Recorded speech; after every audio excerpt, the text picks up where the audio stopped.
My man, serious. Yeah. What's going on, y'all? Welcome to another episode of Chill with Chill. Y'all know what time it is. Chill. Everything good out there, weather-wise and everything. Now, we have in the South. What happens is like this time of year, late May, because hurricane season is coming up, and we'll have like an hour, half an hour during the day where it'll come down real good, but then you'll be straight for the rest of the day. So that's kind of what happened earlier today, where we kind of had an episode where we had about a half an hour of torrential rain, and then some lights kind of flickered a little bit, but it was all right. I'm good. I'm ready to rock and roll. Right on. Good to hear that. Word. I heard some earlier. I can't remember exactly. on YouTube somewhere. They was talking about just music, right? And I figured I'd ask you. Do you see a problem at being a hip hop artist? Obviously, this isn't hoop. We're not talking hoop yet, y'all. But as a hip hop artist, is there a problem with having a ghostwriter?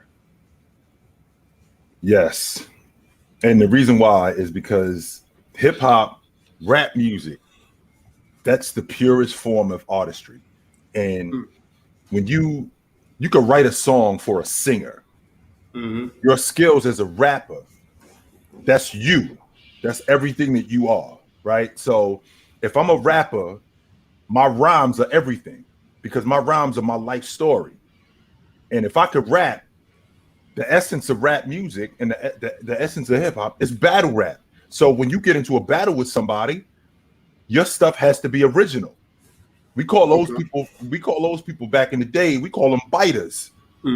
So Ox said a rhyme, and then I ended up saying that rhyme later on. I'm biting. I'm not paying homage to Ox. I'm biting his rhymes, and that's whack. So when you got somebody on the back end that's in the back, when you got somebody on the back end that's writing rhymes for you, you are somewhat of a fraud because again, rap music is exactly that. It's rapping. It's you and me talking. Some of the best rappers, when you engage with them, it's like having a conversation. Well, Big Ox, I can't write a conversation for you. No, that's not the way that works. And some of the best rappers, like I would hear people saying stuff like, some of the best rappers have ghostwriters. Big never had a ghostwriter. Nobody wrote for Big. I don't ever remember hearing nobody writing for Jay-Z in his heyday. Jay-Z wrote Dre Day for Dr. Dre, but Dr. Dre wasn't really a rapper. If any of you dudes remember, in the group NWA, Ice Cube wrote the rhymes. Eazy-E actually said it. Ice Cube write the rhymes that I say. So he was the writer. Don't get me wrong. MC Ren wrote a lot of his stuff, but Cube wrote a lot of their rhymes. So Dr. Dre wasn't really a rapper like that. But to answer your question, no, I'm not feeling ghostwriting at all. Even though I'm a big Drake fan, and I don't believe that Drake has ghostwriters, because Drake rhymes is dope. I have a difficult if I found out that he was actually doing something like that, I might have to consider looking at him differently. I would. Okay. Well, yeah, I knew. I just wanted to ask you about that, just to clear a couple things up. No, Big Ox, I'm a fan of a lyricist. I grew up on lyricists. I grew up on dudes who when they said something, I heard it. And like I'm sitting, me and you talking, and a rapper says something, and I basically stopped the conversation with you. Hold on for a second, Big Ops. Man, what was that you just said? Say that again. Yeah. That's the kind of rappers that I grew up on, saying stuff that just captivated me. Rakim. I take 7 MCs, put them in a line, add 7 more brothers who think they can rhyme. Well, it'll take 7 more before I go for mine. Now that's 21 MCs ate up at the same time. Like you can't ghostwrite that. You can't. That's him all the way. So yeah, man, I care about the lyricist. Okay. Well, before we go any further, let me shout out our GOAT members: Comatose, Heremius Immore, Dorian Clayton, and Avion Plummer. If you want to be a GOAT member, all you got to do is click that link down there. It's real simple, real straight to the point. No big deal. Couple more things real quick before we transition. I know y'all came to hear some basketball talk, but I just want to get a couple start bench cuts from you, Chill. First start bench cut. We got Big, Jay-Z, and Nas. So I'm gonna start the conversation. I'm gonna start it with Big's the best that I've ever heard. So I'm starting Big. I'll start there. And Nas and Jay-Z, in terms of rappers, I thought Nas was better than Jay-Z. So I'm benching Nas and I'm cutting Jay-Z. Okay. Couple more. Mm-hmm. I want to know 50 Cent, DMX, Jadakiss, start bench cut. Well, so from a straight lyrical standpoint, 50 and DMX, they can't see Jada. Jada might be top 5 dead or alive in terms of a lyricist. So, but when you're talking about creativity and all of that good stuff, I mean, DMX was fantastic. He had 2 number 1 albums in a year. So if I had to start one, I'm starting Jada, I'm benching DMX, and I'm cutting 50. Okay. Okay. Well, all right, that's just want to warm up. You know what? Yes, sir. Quick, though, you know what? I got to take it to the West Coast. I got to take it to the West Coast. I was gonna move on. I'm a huge West Coast fan. Let's be clear about that. I'm a huge West Coast fan. Grew up on the East Coast. I'm a huge West Coast fan. Okay. Well, I want to ask you, Snoop Dogg, E40, and Too Short. I'm a big time E40 fan. Love that dude. I'm gonna start Snoop. E40 basically created a language. E40 created a language. I'm a bench E40 and I'm cutting Too Short. Oh my God, that hurts to do that though, because I love them dudes. Yeah. Oh my God, I hate to do that because I'm loving all 3 of them dudes. I love E40. Yeah. It gets rough. I mean, we got a shorter show today, or else I would keep going with this talk. We got to get to the hoop talk. That one hurt, Ox. Oh man, that one hurt right there. Yeah, that was rough. That one hurt. Okay, but let's transition. Let's get to the reason why we came. Let's get to the reason why what the people are here for. Let's talk some hoops. Let's talk about what we saw last night. What did you see last night? What happened in your eyes, Chitchat? What I saw last night was I saw a team that wasn't going out like the last time we saw them. That's what I saw, Big Ox. I saw a team that said, we're going to fight. If we're going to lose, we're going to go down fighting. And that fight was spearheaded by Grant Williams. Grant Williams was the one who was like, I'm not going out like that. And the rest of those guys got on board with him 100%. Jayson Tatum, if we watch him throughout the course of his career, he actually plays better when he's behind the 8 ball.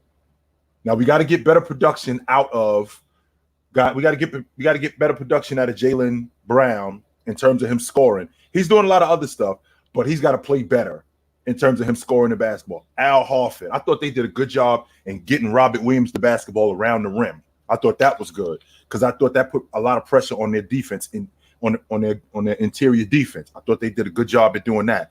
I also think when they started to pull away primarily because of their defense. And they basically matched the Miami Heat's toughness. And when you match a team's toughness, now they realize that they can't push you around. And this now turns into just basketball. And when you find out that it's just about basketball and you realize, yo, we the better team, you're going to come out victorious. Well, when I'm looking at this Boston Celtics team, from top to bottom, we more talented than you dudes. And last night, they looked like not only the more talented team, they looked like the team with more fight in them. I thought that Coach Mazzulla, who I really felt like, I'm not totally sure, but I still feel like he's lost that group. I think that they played for each other last night. I'm not sure that they played for him. I thought they played for the crew, and I thought he made some good adjustments where he had gotten some switches where Jimmy Butler, because Coach Spo had put Jimmy Butler in situations offensively where he could get switches with Robert Williams. And I thought that Robert Williams did a good job on the perimeter of covering Jimmy Butler. I thought they did a good job in attacking the glass. Even though they did lose the rebound battle, I thought they did a good job at attacking the glass early and often, early in the game, and setting the tone. Jayson Tatum was instrumental in that. But I just seen a team mostly, Big Ox, with fight. That's what I seen more than anything. I saw a team that just accepted the fact that we're not going to go down like that, and you guys are going to accept that. We coming in here, and we're coming in here to fight. If you're going to bury us, you're going to have to do it. We're going to have to do it with us kicking and screaming. because the way it looked last night, it looked to me like Boston was down to actually have a fist fight. And that's what you want to see. You want to see a team, because you always talk to me about how Jayson Tatum, them big saucer eyes that he gets. I didn't see that last night. I didn't. I saw a dude that was focused, that was ready to play, and that whole unit was ready to play. Now, the difference, Ox, is that we got a Boston Celtics team that lives by the three and dies by the three. I think they made 21 threes yesterday. So when they rolling like that, they're pretty difficult to beat. But when they're not, that's when it gets difficult. I mean, Jaylen Brown, I think he's shooting 3 for 25 on the long ball for the series. For the series, he's shooting 3 for 25 on the long ball. So when you got a guy like that that's shooting like that, your second best scorer, other guys have to pick it up. We shouldn't have to pick it up as much, but we pick it up. And I thought they got some good minutes out of Marcus Smart. I thought they got some damn good minutes out of Al Horford. I thought they got a better defensive effort, and we'll see if that's going to carry over to Game 5. Yeah, we'll see. I mean, Jaylen Brown got to step his game up. He got to give the Celtics something. Now, this question, it seems like it would have an obvious answer. It's an obvious answer to me, but I'm far from the know-all when it comes to basketball. Right. The people want to know this, though, Chilton. This is what the people want to know. Is there any chance? Is there a slimmer of hope that the Celtics can pull this out? Well, I tell you what, Big Ox, until you beat us 4 times, there's still a chance that we can win the series. The chance is slim now because they threw themselves in a 3-0 hole, but they're still alive. We still got a series going on. And the fact that they're going home, they got some momentum. They don't have a great record at home. I think they 2 games under 500 at home in the playoffs, but they do play good at home. I mean, Jayson Tatum, he went for 51 in Game 7 in his building, right? So, I mean, they dropped Milwaukee last year in the playoffs in their building. So they do play good at home, and they still have an opportunity in this series because the series isn't over. I mean, we're talking about a Boston Celtics group that's down 3-1, but the series is still they still alive in this series. Now, if Miami is going to beat these dudes, if Miami is going to beat them, I feel the same way I feel about this Miami-Boston series is the same way I felt about Memphis and the Lakers. If you're going to drop these dudes, you better hurry up and do it because the longer Boston sticks around, the more momentum they get, the tougher it's going to be on Miami. So if Boston can win Game 5, this thing gets real interesting, man. Really interesting. What's up, fellas? What's going on? What's going on? Chill. I had a question for you, and then I'm gonna get up out of here. About your I watched the panel. I think it was 2 episodes ago. You were talking about why Minnesota hasn't retired KG's number and put a statue in front of the arena of him. Yeah.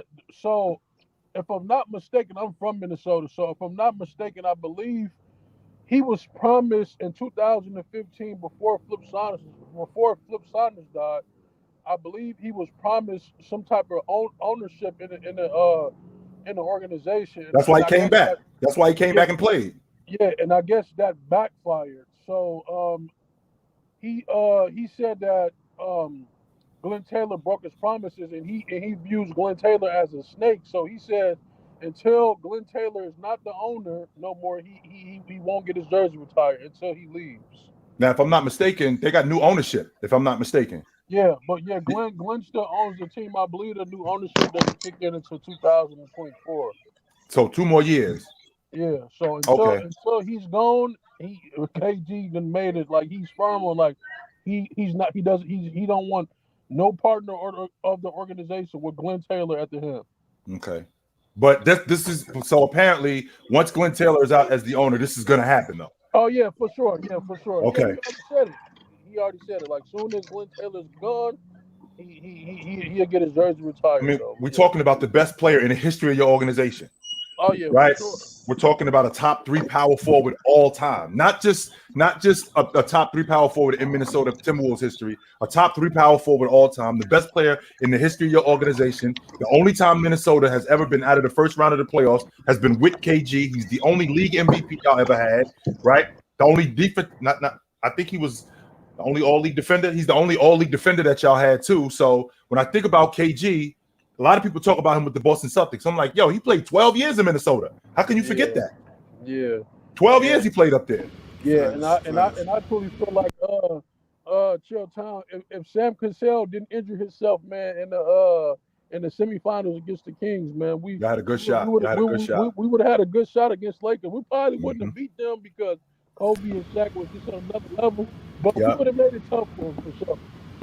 I mean, it did go 6 games. It wasn't like they mopped y'all out the playoffs in 4 games. It did go 6. I think 5 or 6, something like that. So it wasn't like they served y'all. Tim, Sam Cassell, I know Sam Cassell. Y'all wasn't beating us.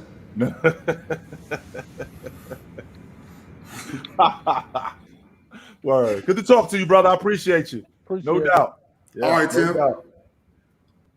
Yeah, man. That was something that I was trying to make sense of, Big Ox. I look at that Minnesota Timberwolves team. I look at that organization, and before KG got there, you know, they were bottom feeders. He made them relevant. Mm-hmm. You know, people wanted to watch the Minnesota Timberwolves. He was a constant there. I thought they did a terrible job in building that unit around him.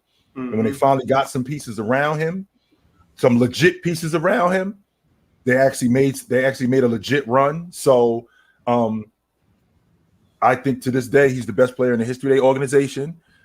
Why his jersey isn't retired and why a statue of him isn't outside the arena is still beyond me. But he just explained that Glenn Taylor. I thought when Alex Rodriguez and I forgot who else they had some more ownership come in there. I thought that Glenn Taylor was out. Well, obviously that's not true. So when Glenn Taylor's gone, they can immortalize KG 100%. They need to do that. Yeah. I see. We still got some people in the lobby. We got to get to the super chats. Y'all know there's priority around here. Super chats run the show. Super chats keep the show kicking. So let's get to it. I really wish Tim would have stuck around for this one though, because this one it pertains to Minneapolis or Minnesota. You know, it's actually from Tay Peso Gaming. OG, what do you think Ant-Man has to do to take that next step to be a top 3 shooting guard in the league? I think it's just consistency. That's all it is, to be quite honest with you. I think that his in-between game needs to improve. I think that he's going to get better as a defender. He's already elite as a scorer in the game, and durability isn't a question. I think he's one of 9. I want to say one of 10 guys in the league to play all 82 games. So durability isn't a question with him. He plays every night, right? Plays every night, could score with the best of them, plays on both sides of the basketball. I think he's going to be an all-league defender at some point. It's just a matter of him being consistent with it and getting that in-between in his game because he's still young and he's already shown flashes, right? He's shown flashes of being a great player. You watch him against the Lakers in that play-in tournament, which you already know that I hated. But if you watch him, he wasn't shooting the ball that well, but he did so many other things, getting on the backboard, defending LeBron James. So he showed how you can be a great player and affect the game even more without scoring. So I definitely think you're on the right track with that. To be honest with you, when I think about the 2 guards in the game, I don't think he's that far away from being a top 3 2 guard anyway, to be honest with you. I do not think he's that far away. I can agree with that, too. I think he's on his way. Yeah, I don't think he's that far away. Yeah. Let me see. We got this one from Isaiah Garcia. Hey, Chillin' Ox. I remember watching the Tim Duncan episode of Fluent and Chill, and it has made me rethink my top 10 all time. Now, I don't have what we did. I don't know if you saw it, Ox, but it was this artificial intelligence, and it went strictly off the numbers, which I know you loved it. I know you love Big Ox, the basketball. So it was strictly off the numbers. And Tim Duncan is, according to all the numbers in the AI, he's number 2 all time. Now, I don't know if I'm going to go as far as 2 all time. And the reason why is because when I think about Tim Duncan and I think about his peak, not just his peak, his overall career, Tim Duncan impacted the game defensively with the greats, with Lajuan, with Dennis Rodman, with Bill Russell. He impacted the game, Ben Wallace. I can name a bunch of guys, Scottie Pippen. He impacted the game defensively as well as any of those guys. And he was a chameleon. So I could score with the best of them. If you need me to go 25 a game, I can do that. But if you need me to take a step back and go 18, 19 a game, I can do that too and play within the system. So he was very much a chameleon in that aspect. I think the problem that a lot of people have with Tim Duncan is that his game, which was beautiful, by the way, he was vanilla. So a lot of people don't really pay much attention to him. I personally think Tim Duncan is a top 10 player all time. I got him at 8. I got him at number 8 all time. I can't name 10 players better than him. But to go as high as 2, I can't go as high as 2 because I think that when he came into the game, he came into a really plush situation. You know, David Robinson had gotten hurt and they had gotten lucky winning the lottery. Remember, Big Ox, that team was Avery Johnson, Sean Elliott, Jerome Kersey, David Robinson. That was a damn good team before he got on the crew. So he basically was the missing piece in them because they were a playoff team. He was just the missing piece in what they were trying to do. So, and then that team was consistently built around him making good choices. They never had to tear it all the way down and build it back up around him like they had to do with the other, like they did with the others, like Olajuwon, you know, like just guys like that. I did see, I saw parts of that episode, and I have Tim Duncan number 4 on my list, so I'm not too mad at it. I don't got a problem with him being a top 5 player. If you got Tim Duncan as a top 5 player all time, that doesn't. I'm not looking at that going, yo, you wow for that. No, I'm not. Okay, we got one from Reggie Reg. Speaking of old school, Bob looks related to KRS-One. He do look like the teacher, don't he? Right? I can see with the dreads, and he clean. Even though you'll never catch KRS-One in a suit, though. You never will. KRS too hip hop for that. Facts. Spoo says, "Hey OG, who do you think will be the top 5 small forwards next season?" Top 5 small forwards next season. So, I think Jayson Tatum. I'm sorry. I think Jayson Tatum is at the top of that list at the small forward spot. I think. Let's see. I think KD is still in that conversation. I think KD is still a top. I think he's still a top 5 small forward. When you think about the guys just in the Eastern Conference alone, I think that we're going to talk about. I'm not ready to move him into that category yet, but he's going to definitely be in the conversation, and that's the kid in Orlando, Banchero. I think that we're going to have a conversation about him moving into the top 5 small forwards in the league. I don't think he's there yet, but we're going to have a conversation about him.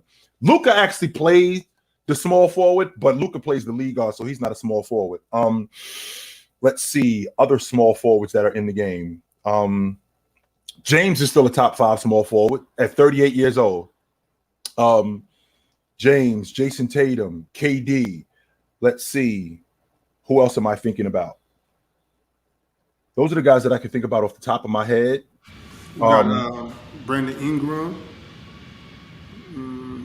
No. Who else is out there?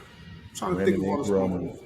Brandon Ingram. I don't know what you consider Paul George's position. Paul George is they got Paul. They have Paul George listed as a small forward and a shooting guard. I think Paul George is a 3 more than he is. I think he's a 3 more than he is a 2. I think that Paul George is in that conversation of top 5 small forwards in the league. I see Andrew Wiggins, Kyle Kuzma. I don't know about Kawhi's health situation. So and Kawhi also played the 3 too. But when Kawhi is healthy, I think he's a top 5 small forward in the game. Jimmy Butler's playing small forward nowadays. Buckets is definitely, but Buckets played the 2 a lot of his career, but they got him listed as a 3. So I don't really know what to do with Buckets. Is he a 3 or is he a 2? So if you put him at the small forward, he's definitely a top 5 small forward, 100%. I know you're not too much of a fan of the kid, but what about Michael Porter Jr.? Does he have the potential to get there? He's got more work to do because Michael Porter Jr. to me is more of a specialist than he is, and because when I think about those small forwards like Paul George, when I think about James, Jimmy Butler, guys like that, I think about these guys with more of a well-rounded game. When I think about Michael Porter Jr., he's more of a long ball shooter than anything. Yeah, like he's not really much else. I mean, KD is buckets, and KD affects the game in a way to get buckets, but KD will do other things. He might not do them at an elite level, but he does them at a good enough level to offset scoring. I've seen DeMar DeRozan out there. DeMar DeRozan is a 2 guard. Okay. He played 2 guard. They had him listed as a power forward last year. No. Give me a break. DeMar DeRozan is a 2. Wayne Go Crazy says, can't be heating 6 without losing 2. Yeah. That's a fact. That's a fact. I mean, that's a fact. Simple mathematics. You're not lying, Wayne. Mm-hmm. FIFA boy, Bob, you got to keep the same energy. JB is a bum. I wouldn't go that far yet. We'll see. We'll see. He's definitely under investigation on fraud watch right now. He's definitely gotta bring him in. Come on. Yeah, we've definitely hired some private investigators. They're checking him out right now. We'll see. Sports PSP. I'm sorry, Sports PSP. My bad. Best player in the NBA in the next 5 years. Jayson Tatum. That was quick. Yep, I think it's Jayson Tatum. I think Jayson Tatum in the next 5 years, I think we're gonna have a series. I think he'll be the best player in the NBA. I think that Giannis will still be around. I think Luka will still be around. I think we're still gonna be talking about Joker, but Joker is gonna be at an advanced age. I think he's gonna be 33 in 5 years. So, but he's still gonna be in the conversation 100%. But I think the best player in the game in 5 years, I think either it's Jayson Tatum or it's one of these younger guys like Anthony Edwards. What about Victor Wembanyama? Vic too. We may be having a conversation about him. Watch out for this kid Chet Holmgren too, man. Even though he reminds me of a more skilled version of Sean Bradley. Pay attention to him. I'm not sold on Chet. Me neither. But I'm gonna pay attention to him. I think we got to see him play first, and then we can make a judgment on him. Yeah, I'm gonna pay attention to him because from a skill set standpoint, I watched him in college, and his game looks like it translates to the pros. Mm-hmm. Well, KB, Emmanuel, which I got for us? We only got an hour episode today, fellas, so let's get straight to it. What's up, brother? I had a question. I just want to. Yeah, you can go ahead first. Oh yeah. Hey, KB, your mic's real loud, my man. Can you turn it down just a little bit if possible? Yep. Right on. Appreciate you. So, Chill and Ox, what's your prediction for this Heat series? Because I got it going 6. I think Celtics win Game 5, and then Miami closes out in 6. So, what are your thoughts on that? So you think the Celtics win Game 5, and you think the Miami Heat come back home and they end it in 6? Mm-hmm. Well, with the momentum that the Boston Celtics are going to have coming down here in Game 6, and the blood pressure is now, the Heat has now been turned up on the Heat because they have to win Game 6. Seeing how good Jayson Tatum is in elimination games, seeing how good he performs in elimination games. If they're going to win it in 6, my man, they have to end it because I don't know if I love them going back to Boston in Game 7. I don't like it at all. I don't. Yeah, me neither. I don't like them going back. I don't like them going back home at all. So I'm not sure that Miami ends it on Thursday night, but if they don't, they have to end it on Saturday. They have to.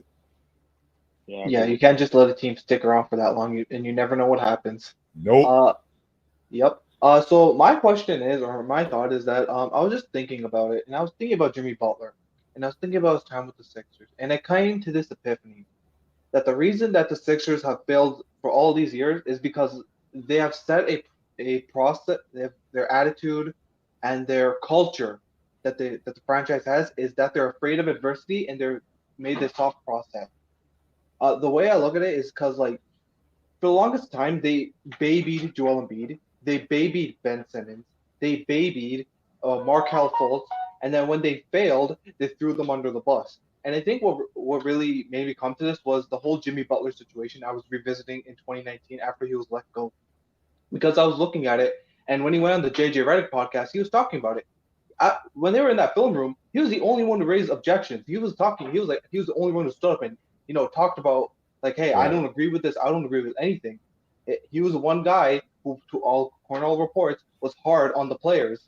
Right. He was hard on Ben. He was hard on Joel. Like, hey, he was the only one who's like, hey, bring on this adversity. And it's funny that the one player who brought the adversity, brought all this heat, is the one guy they didn't re-sign. So, I mean, that's what I think. I would like to hear what you think of this. Well, I think a lot of players, you have to handle them in a different way. And I think that they were married to, quote unquote, the process. And the process was Joel Embiid, how he came into the league. He came into the league injured. He missed his first 2 seasons, right? So they handled him with kid gloves because he was injured like that. So in the process of doing that, they ended up getting the number 1 overall pick. They also did the same thing with Ben Simmons. So these guys are meshing, and it's working where, they are getting to the playoffs. They are making it out of the first round. They add Jimmy Butler, a guy who is abrasive, but in a good way. Like Buckets wasn't abrasive, to be honest with you. He wasn't abrasive in a bad way. He wasn't condemning more than he was accountable. And when you got a guy that's just accountable and holding other guys accountable, you have to love that. So with that being said, when they had that on their unit, that wasn't part of their plan. Part of their plan was we're going to handle our guys the way we see fit. And Jimmy is a little bit abrasive, which would explain why when Jimmy came down to Miami and he got on this crew, and the idea with Jimmy Butler was he's out kind of crazy, which is why it worked. Now, I think that the Philadelphia 76ers are still married to the process, which, I mean, here we are. I think we're in year, 8 now? I think we're in year 8 now with the process, and we still haven't gotten past the semifinals. But they already made it clear that they made a mistake. Letting Jimmy walk out the door. Joel Embiid actually came out and said that he would have much rather had Buckets on the team because he sees what he brings. I mean, this is who the Philadelphia 76ers are. Yeah, I mean, I completely agree with what you just said. And just one more thing. I hate that the 76ers have really used this process and they've kind of like branded it, because if you really break it down, the process was just losing basketball. It doesn't matter how fancy of a name you give it. You're celebrating losing basketball. You're putting it on posters. You're using it as a hashtag. You're celebrating losing basketball. And sure, you got some great talent out of it like Joel Embiid and Ben Simmons. But I think the mentality that it brought along with it, of that losing is okay and that the regular season doesn't matter, I think that is, like you just said, stuck with them, and they're in a way married to them till this day. So I don't know. I'm not sure that it was a losing mentality more than they just weren't good in the beginning, but they were building it. Now, what we did do was we got swindled. And how did they get swindled? By Danny Ainge. By Danny Ainge telling everybody that Markelle Fultz was his guy, when in reality, it was Jayson Tatum all day, every day. All day, every day. But he's telling everybody that Markelle Fultz is the guy. Markelle Fultz' stock, his draft stock is rising. Markelle Fultz is my guy. He had no intention of taking Markelle Fultz. He got that from Red Auerbach, who did the same thing with Kevin McHale and Joe Barry Carroll. He did the same.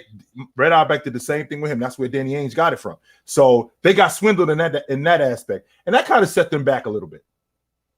Yeah, makes sense. So I just want to say the last thing.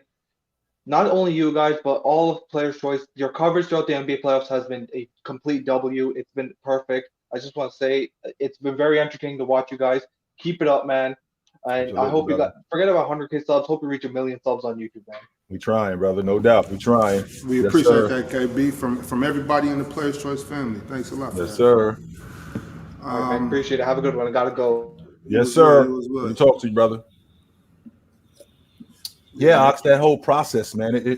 You got to remember how they came in. You know, if we starting the whole thing with a guy with bad feet, we got to handle him like that. We can't just throw him out to the wolves. Mm-hmm. You know, it's already a damaged product, so we got to do everything we can to build it up. Yeah, we'll see where it takes them. They still, you know, Joel Embiid is still relatively young. We got time. Who's this? We got Mad Max Sports Talk. Told you LeBron needed to shoot 40% for them to win. 40% from the three or 40% for the series? Because I think he did shoot. I think he did shoot over 40% for the series. Yeah, in terms of shooting twos, but in terms of shooting, talk about the three ball. Yeah, he shot some tough shots down the stretch. Shots that maybe 4 or 5 years ago he would knock down, Big Ox. Mm-hmm. Shots that 4 or 5 years ago I wouldn't be as cringy with him taking, but today and the way he was shooting in that series, it was. I think you can get something better than that. I do think we can get something better than that. Alex is a LARP. I mean, the link is out there, bro. Yeah, the link is out there. Yeah, bring it. The link is right in the chat, so bring it. You cook me? Come cook me then. Let me see from it's Giovanni. 10 years ago on this date, PG killed Birdman. Did he? I'm not sure what he's talking about. Yeah, did he? I don't know what happened there. Killed Birdman. I don't know what that means neither. What up, y'all? It's when he posterized on him, when he dunked on him. Oh, in the conference championship. Oh, Yeah. that Birdman. Okay. Gotcha, When gotcha. he was the Heat. I remember that. Yeah, Yeah. Chris Anderson. Chris Anderson. Mhm. Okay, yes, right. He did flush it on him. Yes, he did.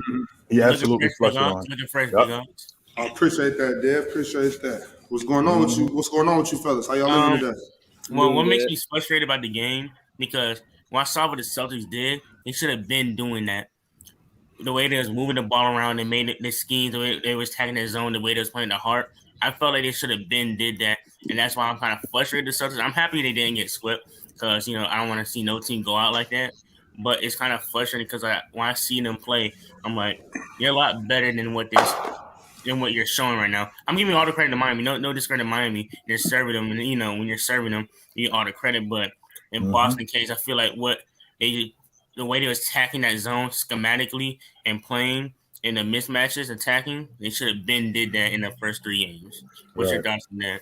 Which is fair, which is absolutely fair. And, it doesn't help that when you're a long ball shooting team and you live by the 3, you die by the 3. And when the 3 is not going in, I mentioned this earlier today to Big Ox on the show, that of the Boston Celtics, I think they took 85 shots. 11 of those shots was inside the 3 and outside the paint. That means they're getting nothing in between. Everything is either at the long ball line or it's at the rim.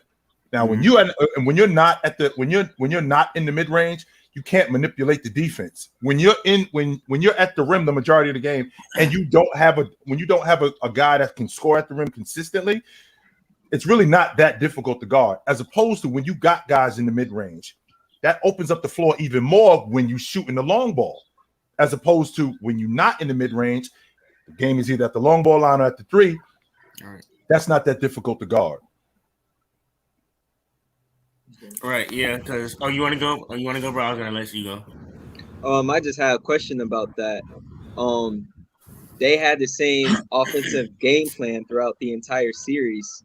Why did this change in game 4? Why did it it wasn't even really that it changed. It just changed out who decided to make the plays. Like Jayson Tatum played exactly the same for the first half, but then the switches suddenly changed in the second half.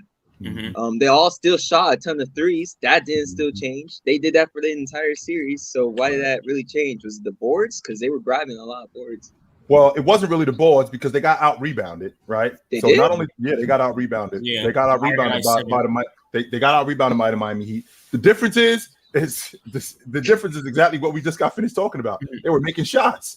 That was the difference, because it wasn't like you just mentioned it, my man. Like when you watch Jayson Tatum, did you see any shots that he didn't take in game 1 that he took yesterday? No. Yeah.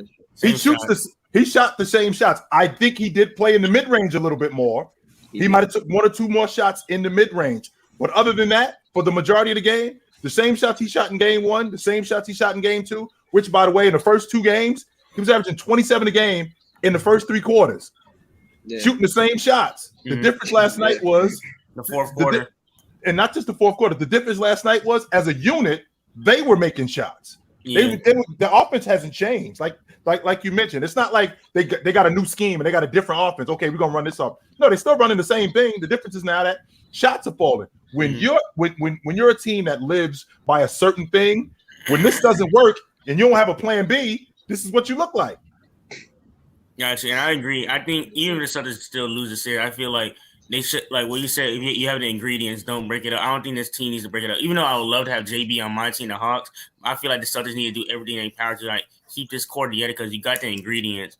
Right. You made it to the finals last year. You know you can make it far, and I agree with you on Tatum. I do think he has potential to be the best player in the world, because he has everything. It's just the consistency. He has the in-between game. He improved his turnover ratio. I just think he has like you said, he has the goods. He really do have it. I feel like he just has that. I don't know what it is, but I feel like once he enters his prime, like 27, 28, then we'll see a new Jayson Tatum.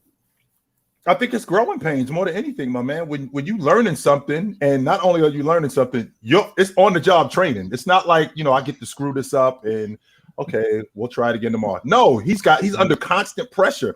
And we'd be talking about Jayson Tatum totally different if he played in Orlando or if he played for Portland. But the fact that they've been in the Eastern Conference Championship 5 times in the last 7 years, they were in the NBA championship. They're right on the doorstep. We talking about him as one of the best players in the game. So now we want to see you like that. with the lapses that he has in between, where he'll have a game where you saw in Game 7 where he had 51, or where you saw what he did in the fourth quarter of the Philadelphia game. You expect him to have not 51, but you expect him to be more consistent, not realizing that the kid just turned 25. That's number one. Number two, this is all new to him being in a lead role. It is. So it's only his second year, yeah. Well, and again, he's in year 6 and he's getting better. And Ox knows this. I'm a big Jayson Tatum advocate, but I'm also on his case too, because I see how good he can be. I see how good he can be. Yeah. Why do you see so much potential in him though? Like, I understand why he does have like a great all-around game. He has a great athletic build, and he's actually a really good playmaker when he wants to be. But at the exact same time, I feel like with a lot of all-time greats, obviously he has time to be an all-time great. They kind of have a clear, defined game, like at the age of 24. Like when Kobe hit 24, he clearly knew what he was doing. He played through the mid-range, but he was willing to take threes. He drive through the basket, he can play through the post. Same thing for MJ and even LeBron. You know exactly what their game is. Right. The fact that Jayson Tatum still has to expand his game more and find what's proper way to play the game of basketball kind of disappoints me a little bit. Fair. Can I answer your question? I feel like it's also like it's a kind of a different era as well with Kobe. The era, the mid range was more I don't know what the word I'm trying to say. Prominent in that era. In today's game, like Mazzulla's a lot more threes. I feel like Jayson Tatum, he just needs to be consistent with his 3-level scoring. Like continue to attack the rim. I'm not saying don't take a lot of threes, shoot, because he's a good 3-point shooter, but I don't think don't be too reliant on it. I think he needs to focus on rim pressure, the in-between game, and taking shots where the defense gives him, more like what Jimmy Butler do. Like, because he can do anything. Just take the shots that the defense gives you, because you have the height advantage, you have athletic advantage, and he has a skill advantage over most players. So I feel like if he does that, just stay consistent with that, then we'll see the constant 30 points and ease the game on him. Just make it smart.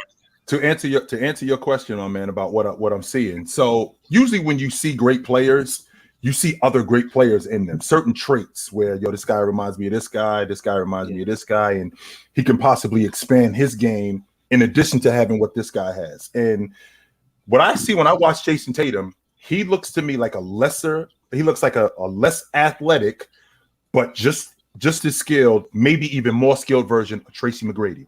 That's literally what I was thinking. He looks to me like what I'm watching when I watch him is he looks to me like the guy who he looks like what Tracy McGrady should have been.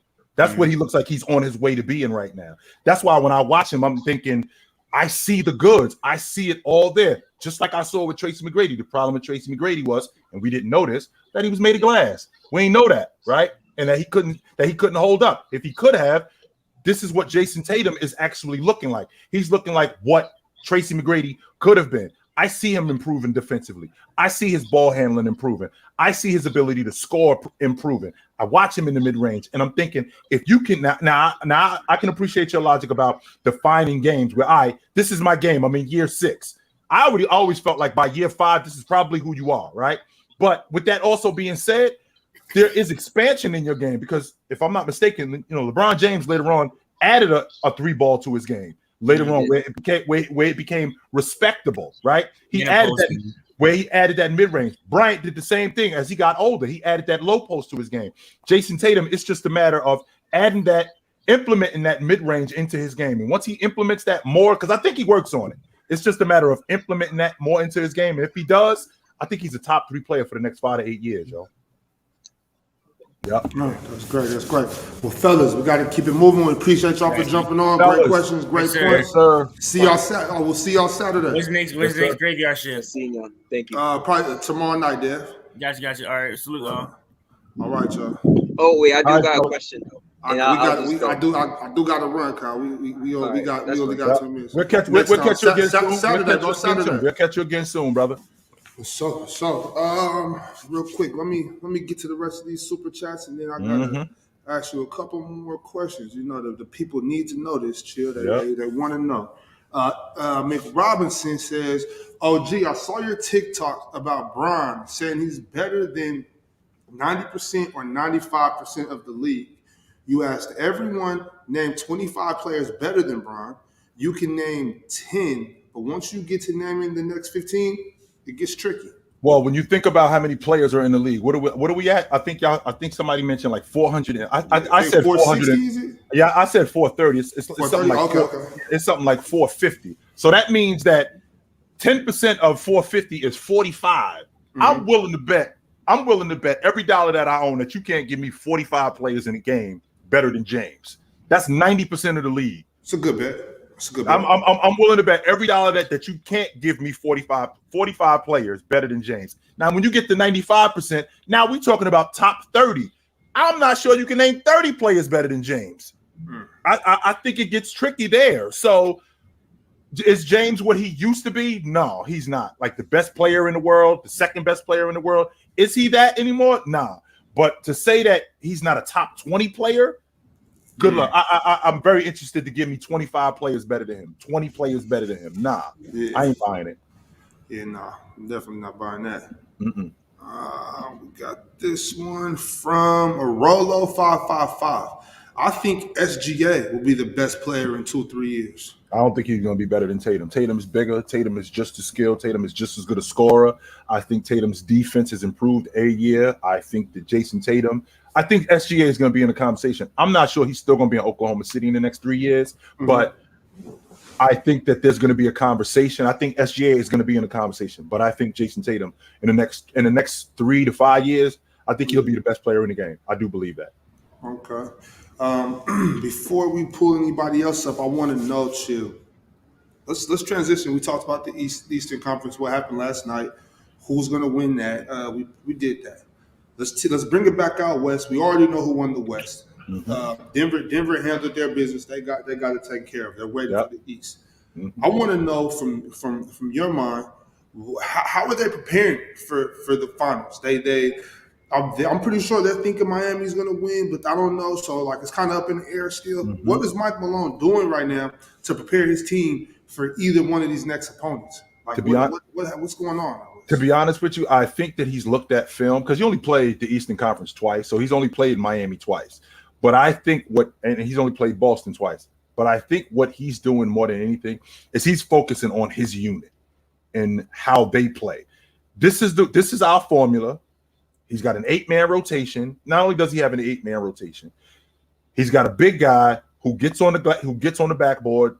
That offense that they run, where it's constant action and constant movement, keep that thing oiled, keep that thing moving. That way, you keep the defense on the defense. And he knows how good that Boston Celtics defense is. But we also know that when the ball's moving, people moving, and when people moving, the defense is off balance. And the Denver Nuggets are so good at keeping teams on their heels. I think that's what he's focusing on the most, more than anything, and guarding the three, because everybody shoots the long ball in today's game, right? Everybody shoots the long ball. So I think he's focusing on how are we going to guard coming off screens? How are we going to guard guys like Gabe Vincent coming off screens? How are we going to guard him in terms of ball pressure? Are we going to pick him up full court and make it and disrupt him and disrupt their offense that way? How are we going to guard Jimmy Butler? We can't be rough with Jimmy Butler because that's playing right into his hands. He wants to play like that. Are we going to throw different looks at him? How are we going to guard him? Same logic with Jayson Tatum. Are we going to double him when he catches the basketball because he doesn't really seem that comfortable when he has the ball and he gets double teamed? Even though he can pass, he doesn't really seem that comfortable. Are we going to give up threes to Jaylen Brown? These are the things that I think that they're talking about in their meetings. Okay, so now 2-part question. Let's get some predictions. I'm pretty sure. I know I want to hear your predictions. Pretty sure everybody else does too. First, let's talk about what happens if the Celtics pull off a miracle. If the Celtics come, what's your prediction against the Celtics? And then if the Heat win, what's your prediction with the Heat? Well, I thought that the Boston Celtics coming out the Eastern Conference, I thought that they would be the NBA champs. The way that the Denver Nuggets are playing, I think it's going to be a tall task for them. But I think that if they were to pull this out, I think the momentum that they would be riding coming into that series would just be so high, and the way that they would be playing, I think it would be really difficult to slow that train down, especially considering Denver having almost over 10 days off. We can't discount how, like Dub said something to me earlier today, everybody gets rest, and I've always stood on the logic that who would you rather fight? Would you rather fight somebody who just got finished whooping somebody's ass, or would you rather fight somebody who's been sitting around? Because I can tell you who I don't want to fight. I don't want to fight the guy who just got finished kicking somebody's ass, because he's looking at you like I whoop your ass too, right? So I'd much rather fight the guy that's been sitting around. So if the Boston Celtics, the way that the way that they shoot the long ball, and if they end up winning this series, which I don't think that they're going to win it, but if they were to end up winning it, they would be coming in with such momentum. They would be coming in so high that they would just they would ride that wave right into this series and continue to do everything that they were doing, and they would be able to match Denver's size as opposed to other teams. Now, as far as the Miami Heat, I just don't think they got enough offense, Big Ox. I don't. As good as they shoot the long ball, I don't think that they have enough offense, and they don't get enough offense in terms of overall production from their big guy in Bam. I think that Denver would just be too much for them. I could see that. Leaf, Breezy, True Hero, what's going on, y'all? Bobby, old head. Fellas, what up? Chilling, what up, man? Chilling like a villain. Listen, normally I come in here and piss on everything LeBron James stands for as a basketball player, but y'all happen to catch me while I'm in the transitional period. So what happened last night, I was watching a little bit of the first half of that game. I didn't really watch the rest of it. It was just something about that game that just wasn't right to me. Miami, they didn't seem like they was ready to like put their foot on their neck to me. They seemed like they was just kind of just going through the motions to me like a little bit. Boston, historically, Boston is a hard team to sweep. I don't know if anybody know. Go back to 2013, when the Knicks had them up 3-0, they won too. You go back to plenty of other times when I'm pretty sure they've been down 3-0 plenty of other times and they won a game or two. So Boston is historically not an easy team to sweep, man. Like no team is easy to sweep. No team is easy to sweep. I mean, but Boston But speaking on Boston's history, they are not an easy team to sweep. This specifically speaking on them. They basically just came out. I guess they said, "Yo, F what happened the last 3 games. We ain't getting swept." You know what I'm saying? So they came out. I mean, and nothing about their game plan really changed to me. As far as what I was watching, I came in and watched a little bit of the second half. Man, I really didn't care who won, man. Listen, the series that I wanted over is over. I got in terms of Denver, in terms of the matchups against Denver versus Boston or Denver versus Miami. I think the Denver versus Miami matchup is going to be intriguing off the strength of that Miami is a lot more potent defensively. They get back defensively. They get back in transition defensively. They switch defensively. They show defensively. Bam and Jimmy is gonna lead the pack, lead the charge defensively, and get guys to where they need to go. I don't know if Kevin Love is gonna be playing too much in that series, man, but I think he's gonna have to because they're gonna need bigger bodies out there. Against that offense, though, Lee, when you look at that Denver offense, you think that Miami defense can handle that Denver offense? Not really, but I think the rebounding issue is going to be the main thing. I think they're going to have Kevin Love out there to try to have a body around for rebounding, and of course, Kevin Love shooting could scare you a lot because he could space the floor as well. The matchup that I want to see is Miami guards versus Denver's guards, because I think that's gonna be the matchup that's gonna decide that series if we had that. In terms of Boston, Boston, that's gonna be intriguing as well. Can we stop this? They're not playing Boston, please. I've been hearing too much disrespect. I'm counting out Boston. They're not playing Boston. Chill, you know they're not playing Boston. Look. I do feel like they delayed the. I do feel like they delayed the inevitable. They probably delayed the inevitable. I do feel like they delayed. So we not gonna talk about Gabe Vincent injury and Kevin Love's injury. I want to put this on your mind. We ain't gonna talk about that. That don't matter. We are. It does matter. 100% it does. You know what, D? Listen, I was gonna get to that, D, but I listen. Leaf, we only got 5 more minutes, bro. All right, 5 more minutes. Let's pass the mic. Let's pass the mic. All right, go ahead. Brizzy, I'm gonna just real quick, D-Reed. What's up, Brizzy? You there? Yeah, man. Shout out to you. I had a lot to say, but I know it's got to be quick. Look, Denver is an ABA team that's going to the NBA championships. I'm happy for them. Miami is very competitive. I don't know who win that series. I count in Boston out. I'm tired of them winning anyway. I'm glad LA and Boston not going to it. You know what I'm Me saying? too. And Spit shit, that man. venom. Spit that venom. Spit it. Word, Yes. yeah, Get the man. Lakers out of here. Get the Get them Yeah. Celtics out of 2010s here. dudes out of Listen, here. man. New York fan that got swept twice. You like it's like that. You know what I mean? But I can wanted dig it. to ask you, Chill. And this is kind of a hard question to answer in a short period of time. But you know how the Golden State Warriors changed the trajectory of the NBA with shooting the long ball. Do you think that Denver and Miami would change the trajectory of the NBA with not necessarily needing a high draft pick to be successful? The highest draft pick is Jamal Murray at 7, but you got Jimmy Butler, a 30th pick, round 1, and you got Nikola Jokic, a second round pick. Let's take it a step further than that. I think the big man is alive and well. He's just updated, and you know that we live in a copycat league, right?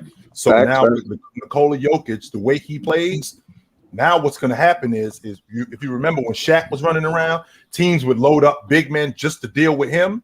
That's what I think is going to ultimately happen, where teams are going to now bring back more big men just strictly for defense, like what you're seeing with Tristan Thompson. Teams are going to start doing that more to deal with guys like Joker, to deal with guys like Embiid, to deal with guys like Giannis, because that's what the future of the NBA is going to look like.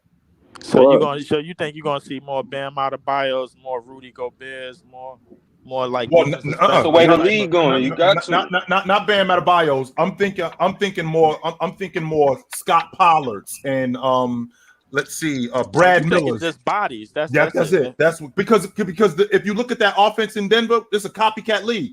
Teams see that and okay, we need that. We need a big guy that can do that. And once they get a big guy to do that, then we got to be able to supplement that. Because I think that's what the league is going to look like. In the process of the league looking like that, we got to get a guy to defend that. So that's what the league is going to look like. Right. But to counter talking about. Go ahead, bro. The thing about Joker is that he's a jack of all trades, bro. He could play any type of way you want to play. You want to play perimeter, he could play perimeter. You want to play off the ball, he play off the ball. If you smaller than him, he just gonna physical you to death and shoulder lean you to death. That's all that's gonna be. So to me, it seemed like we get more jack of all trades type of centers offensively with the way that players could play, bro. Like in terms of guys that could space the floor a little bit more and shoot a little bit more, and they not necessarily in everybody else's way. Everybody else can operate. That's what it seemed like Joker is to me. But it's more so Joker because of his passing. Everybody else got to kind of learn how to pass on his level at that position. Nobody's gonna be able to do that. Nobody can pass like that. So, what you got, True? When your best player is your most unselfish player, you set up straight. You set up good. But here's the thing, though, D. That's the thing, though, D. When your best player, the offense is ran through his skill set. So we got a big guy. We got a big guy who, as good of a scorer as he is, because it ain't like Joker like 14 a game. Joker 25 a game. Joker 27 a game, right? So in addition to that, Joker can pass the hell out the basketball. So when we construct our offense around this guy, it really ain't that difficult. I'm sorry, True, if I interrupted you. What you about to say? Now you good. I just wanted to ask, because you were saying how you know how like you always see like Tatum and they gotta get the in between. I want to ask you, let me throw this question. And this player doesn't have to be a superstar, feel me, all-star. Has there been a player that came in the league and you thought this dude not to play the game? He has everything, meaning like, feel me, he doesn't have to do this more. He just came in as a pro ready. Feel me? You talking about a player that came in that was like strict? Oh yeah, Luka. I was about to say. Yeah. Luka. Yeah, Luka was pro ready. There's a lot of guys, but recently, Luka was pro ready. Like, barring any health issues, when Zion showed up, I'm like, yo, what's this dude doing in school? He don't need to be in school. That's a pro right there. There's not a lot of guys who aren't ready for the pro. There's not a lot of guys that I've seen that I'm thinking this dude is not ready. But Luka was ready for the pro game. And Chill, one more thing. Jaylen Brown handle.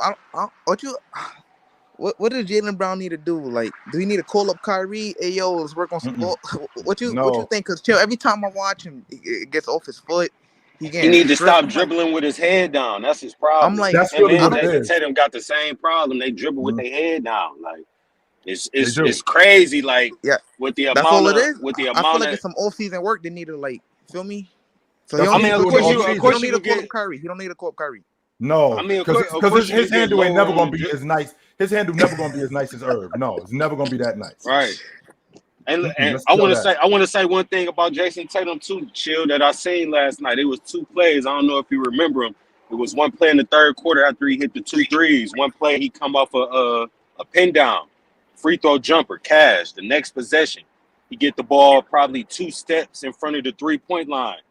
Give a little shoulder bump to Strus and hit that mid-range jumper. And I'm thinking to myself, I instantly thought of Chill. I'm like, man, I know Chill going crazy because when you look at the team he's facing and the amount of switching that Miami do, he can get that mid-range jumper over anybody. Anybody. And you was talking about Caleb. He hit Caleb Martin with that. That was Caleb Martin that he hit with that. Oh, yeah, right. Caleb with that shoulder. Like, I'm like, man, I know Chill looking at this right now pissed off because it's like, come on, man. You can do this every time down the floor. You're not 38 like Bron or these older players. You're not going to get tired. You give him that shoulder. You get that whenever you want. Over anybody.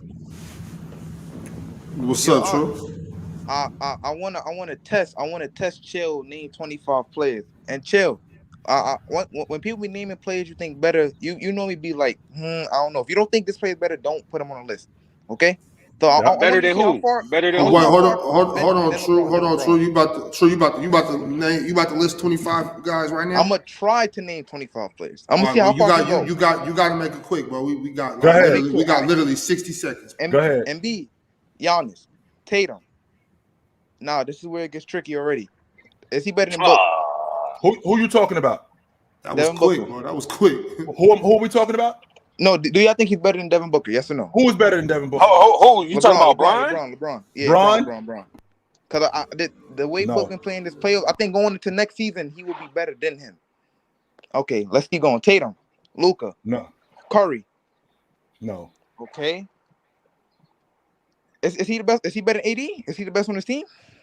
Because this the problem. This the problem that we got with this, man. Chill, you said how am I not? How is he the best on the team? How am I the best on the team if I go as far as this dude take us? You know what I'm saying? Because game 4 they went as far as LeBron took him. That's why. Oh, Chill, Jokic. I just seen in the comments. You think that they're in the Western Conference Championship if they go as far as James take them? No, because Bron can't play like he played. That's the point that I'm making. Because this is what True trying to tell. True trying to sell you that. But how is he not the best on the team if this is as far as they went was Anthony Davis took them to the West Championship. That's as far as they went. So I'm correct. That what? Man, that 80 better or y'all? How many times have you and me had this conversation, man? Who is the guy on that crew? AD. Right, I've said that already. I've said that. That would be 10 players right there. Why you keep saying 10? I ain't saying nothing about 10. 25, bro. 25. What other 15? And it's the problem, y'all. And it's people like y'all waited 20 years to make a list with Bron ain't top 10. Bron gonna be crazy, top 10 right? next year. Y'all crazy, man, ain't it? It is what it is. It is like what 20 it is. years. That's all. Is that your whole list, True? Right. Yeah, Bob. I'm not a delusional fan, Bob. It's a generation of kids that from kindergarten to sophomore year college know LeBron James in the NBA Finals.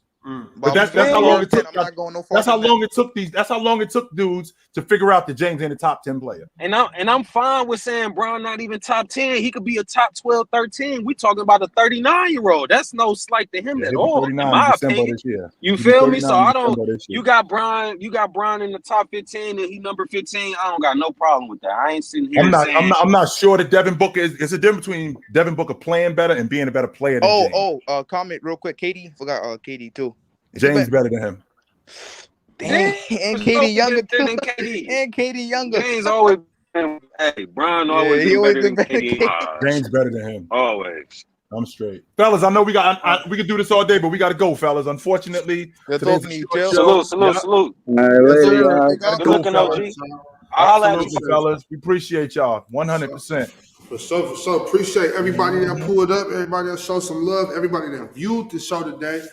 Make sure y'all like this video on your way out, though. Please do that. Yes, sir. You got anything for him, Chitchat? Absolutely nothing, man. I mean, you know where to find us at. We here today. We here on Saturday. Honcho, whoever you are, if you think you could cook me, pull up, my man. We ain't hard to find. We are not hard to find, brother. I'm here. I'm on Fluent and Chill on Thursday nights. I'm on the panel every day of the week. So if you really think that you could cook me, come through, my man. My man, Big Ox.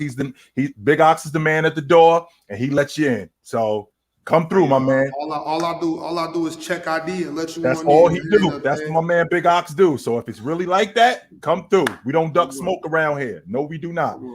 Yep. All right, y'all. Make sure y'all don't never drink and drive. You know, you can always take a Lyft, take an Uber, call a cab, call your friend. If you in my area, call me. Y'all handle, take care of yourself, love yourself, read a book. Until then, take it light, but take it.